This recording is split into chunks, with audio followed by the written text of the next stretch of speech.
Welcome to Across the Pond, a podcast for leaders in market research to help them grow their insight agencies, with Steve Hankey and Paul Griffiths. Well, welcome everybody, or welcome back to Across the Pond, a podcast on how to grow your insights agency. I am Steve Hankey with Harpeth Marketing. And I'm Paul Griffiths from Client Advocates. And today, Steve and I want to talk about something that we feel is it's kind of key to all the things that we talk about, because if you do your sales and marketing, then at the end of it, you hopefully are going to get clients asking you to give you proposals. So what we want to talk about today is proposal writing, how to improve the quality and the content and the input into your proposals so that you win more of them. Because if you win more proposals, your business and your agency will grow. So that's what we want to talk about today. I know Steve and I have talked about this subject in the past, not on a pod, but I think we've got some interesting perspectives and interesting sort of things to share with you. So, Steve, why don't we start from your perspective? What do you think are the things that most can help boost that win rate on proposals and that content and the quality? I will tell you, Paul, I think it's sort of from a higher level. It's kind of like capability presentations. Skip the all about us stuff. Too many proposals I've seen start with that, and because of that, it gets to be real long, which nobody wants. But the all about us, they know all about you. If they didn't, you wouldn't have been invited to submit a proposal. They're looking for a solution to a problem. So start with that. Jump right into the details. Clients don't care about what you can do. They care about what you can do for them. So tell them what you're going to do for them. Show them you understand the problem. Tell them that you know how to fix it, and then detail how you're going to fix it. Get into the good stuff as soon as you can. And I think we spend so much time trying to sell ourselves in our proposals before we get to the good stuff. If we do too much of that, what's going to happen? They're going to flip to the end and say, what's this going to cost me? And we don't want that. So be very clear on the problem you are solving for them and how you're going to solve it. I think that if we could focus on that up front, I think you have a better chance of them at least understanding it and getting through all the good stuff and not weeding through all the garbage. So I absolutely take that point. I mean, my strong suggestion would be your proposal should start with an exec summary. So your front page of your proposal should not, it might have a pretty picture on the front, but but the next page should be on one page. To your point, this is the problem you've got. This is how we're going to fix it. And this is how much it's going to cost. Because to your point, I mean, I've sat with end clients and reviewed lots of proposals over the years. And you open it up and you kind of go, right, okay. And everybody flips to the last page, or the page where the costing is, or the investment, or the price, or whatever you want to call it. And I don't think we should be ashamed of telling people how much they're going to have to invest to fix the problem that you're helping them to fix. So I would absolutely have that exec summary up front. And I think your point about it's the same as creds decks. If you're going to talk about yourself, talk about it in the context of this is what you, the client, are going to get as a result of us helping you. It's got to be couched in those terms. Please, I mean, goodness knows, I hope people don't do this anymore. Please don't put the map of the world with the countries that you've operate out of. Goodness knows, I hope people don't do that anymore, but I suspect they do. So I absolutely think you should summarize your proposal up front, not least because your stakeholders, the people you're showing your proposal to or sending your proposal to, have probably got their own internal clients and their own internal people they need to go and show it to. If you don't give them that exec summary, then all they're doing is they're cutting and pasting your proposal into another document to go and show to their stakeholders. So I think having something that they can go, look, here's in one page, what they're going to do, why they're going to do it, how much it's going to cost, and a call to action. I think that kind of helps your client start off with. If I might actually say that some of this is about the process before you actually even write the proposal. Okay. And I think one of the things I would observe with agencies is they get an RFP or proposal in for a client and they immediately go into what I call production mode. So they start thinking about the costing, the operational impact, who's going to write it, all of that stuff. And actually, one of the things that I've seen really help with proposal writing and successful proposal writing is investing the intellectual capital of saying, as an agency, right, let some of us read this and go away and think about it, and then come together before we go into production mode to think about what is the best. One, do we have any questions about this proposal that maybe we need to go back to the client and ask? And secondly, what do we all independently think? Because you put 3 researchers in a room, you're going to get 60, obviously. But the point is that ability in that space to interpret and to think about the proposal before you start writing it, I think is really, really important.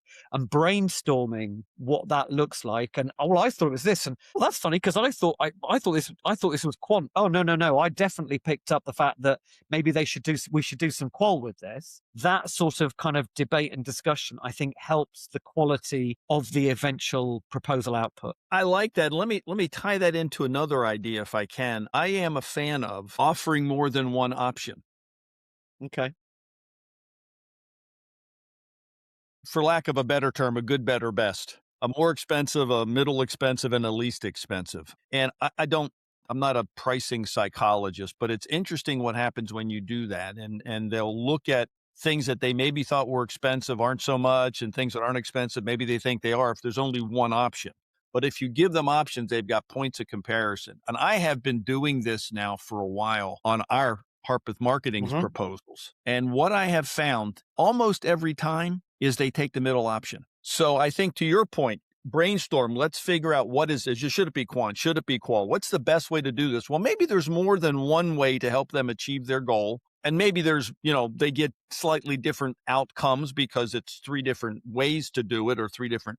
But I think the idea of giving them options with different price points, and to your point earlier, maybe even including all 3 options in the executive summary, because if I'm reading that, and you talk to a lot more end clients than I do, I think if they got an executive summary with 3 options, they would go, well, that's interesting. I guess I better read this. So rather than one option. So I have found over time that is a pretty good way to present your proposal to somebody, is to give them more than one choice. Okay. So I'm going to fundamentally disagree with you. Great. I'm sick to death of reading proposals where the agency fudges and hedges its bets and says, rather than us tell you as the expert what we think you should do, we are going to hedge our bets and we're going to give you gold, silver, bronze, good, better, best. And we're going to put the onus on you as the client to make that decision point.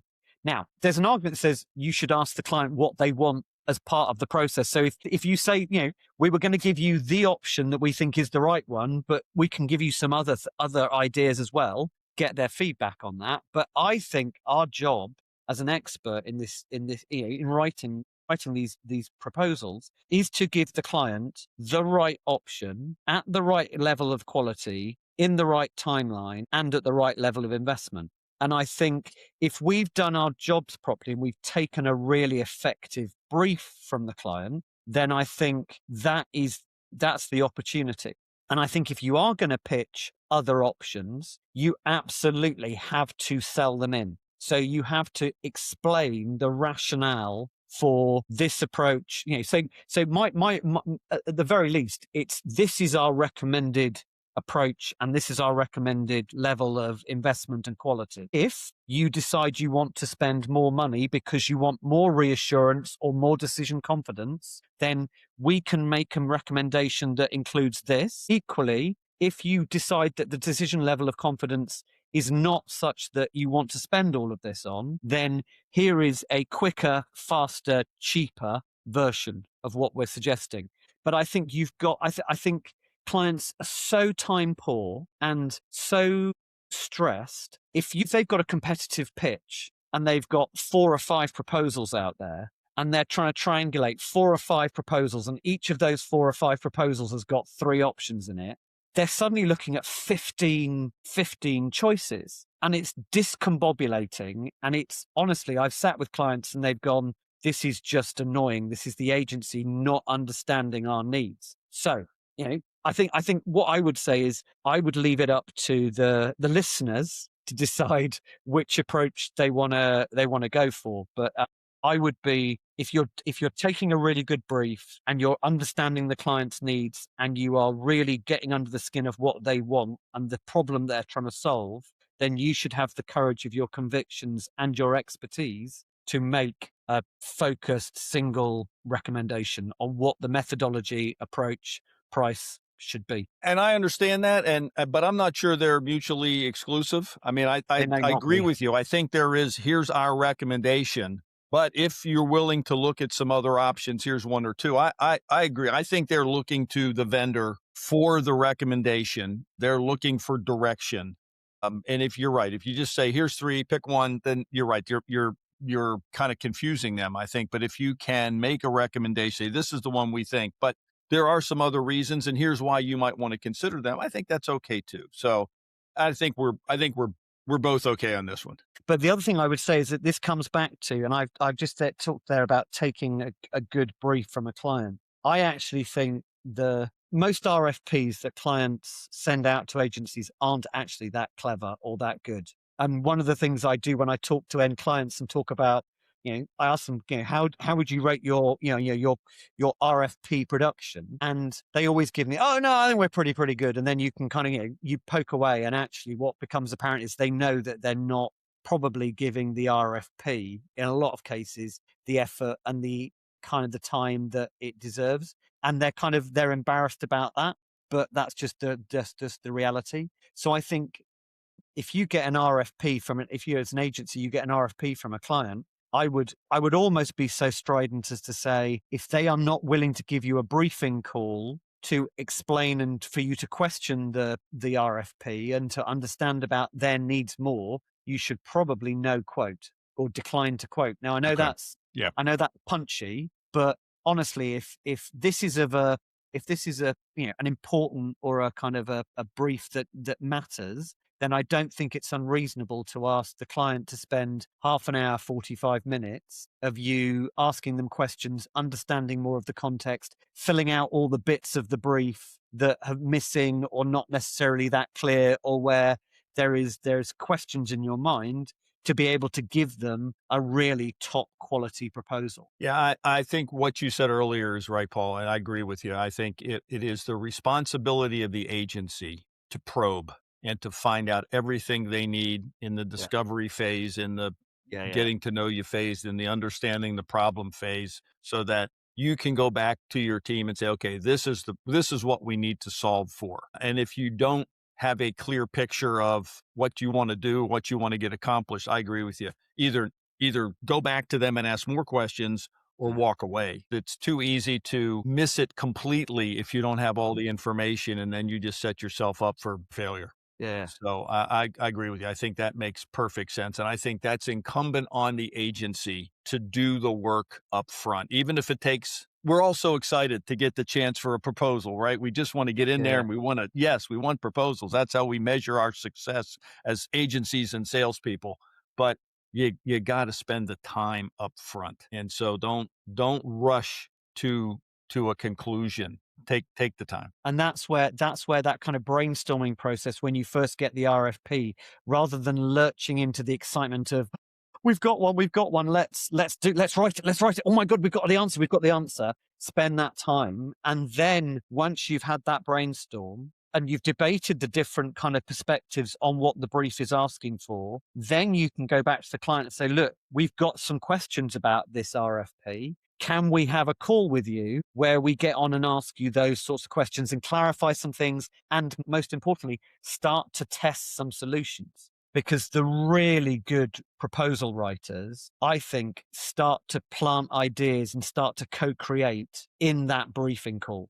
So they're almost listening to what the client's saying. They're listening to the needs. They're testing that against the RFP. And then they're going, well, based on what I'm hearing, how about this? What if we were to approach it in this sort of way? You can even ask the budget question without asking what budget you've got. You can start to say, well, look, if we were to do this and we were to do it in this sort of way, with this level of quality, in these countries, with this level of respondents and this output, it might cost in the region of X. How does that sound? and you can read the client. Either you can read the client because you can see the shoulders go down and you think, at which point it's like, that's fine. So what I'm picking up, what I'm just suggest you might be a bit rich. So if we were to do X, Y, and Z, might that get or they might go, you see the big smile and you think, damn, I should have pitched it higher.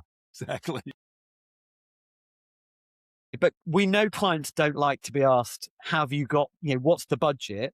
But I think by doing that co-creation thing, you can start to extract those issues around the inevitable trade-off between the investment, the timing, and the quality of what you're doing.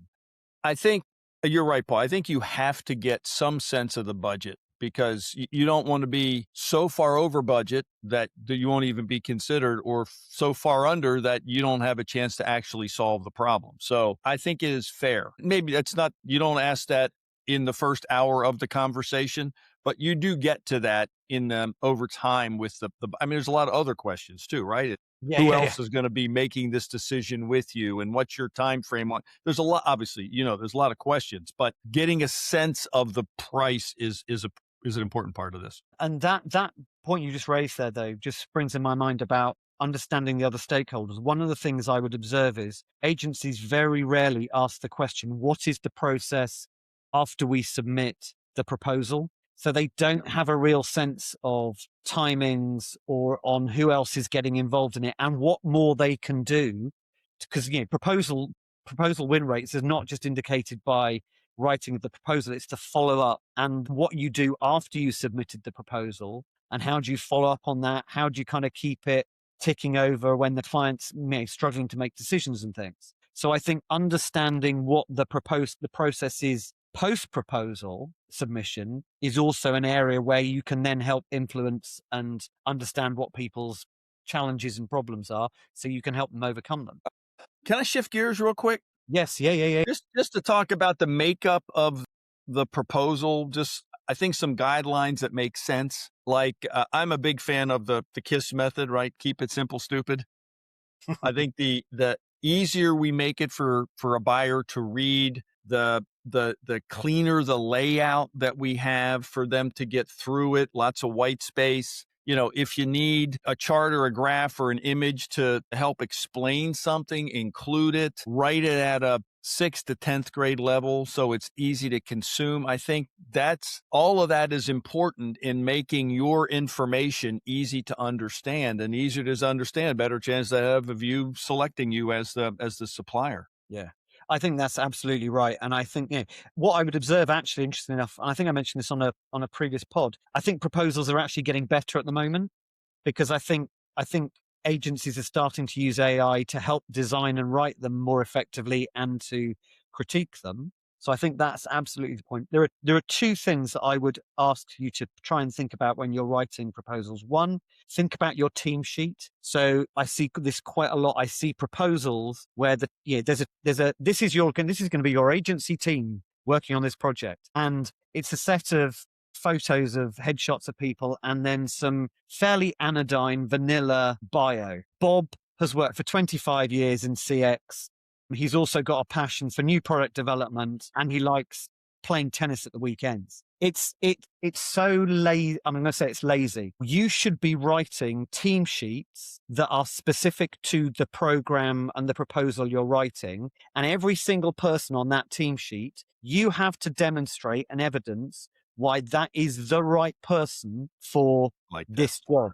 Yeah. And agencies that don't, and just say your team will include, I know it's a stress and a faff having to allocate resource to things that you don't know are going to happen, but you are going to significantly reduce your chances of winning a proposal if you don't specifically name individuals and say the role and the specificity of their skills to that proposal and that commercial challenge. The second thing is, most proposals end in this kind of sort of like they dribble to an end. How many proposals don't have a strong call to action at the end? So by all means, have an appendices with lots and lots of stuff in it, but make the main body of your proposal be a really strong call to action. you need to sort this problem out now. This is why you need to work with us because we're the best at doing this. There is an urgency in here because we know you've said you need to fix this problem soon. And next step,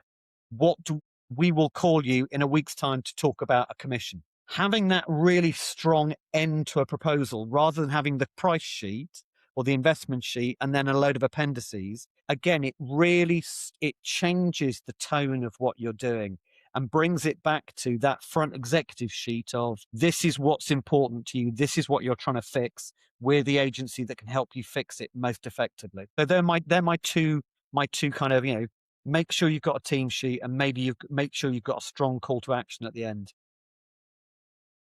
You work with end users. I don't. Yeah. Excuse me. So let me ask you a question. An agency sends out an RFP or an end client sends out an RFP. They get in a handful of proposals back. What are you finding amongst your end user clients? How long does it take them to make the decision? The reason I'm asking is because one of the questions that I know we'll get as a result of this podcast is how often should I follow up or how long should I wait till I follow up? So what are your end user clients? What's their sort of time frame for processing proposals? Look, I mean, it's a piece of string. I mean, I've seen proposals that are generated with no budget sign off whatsoever.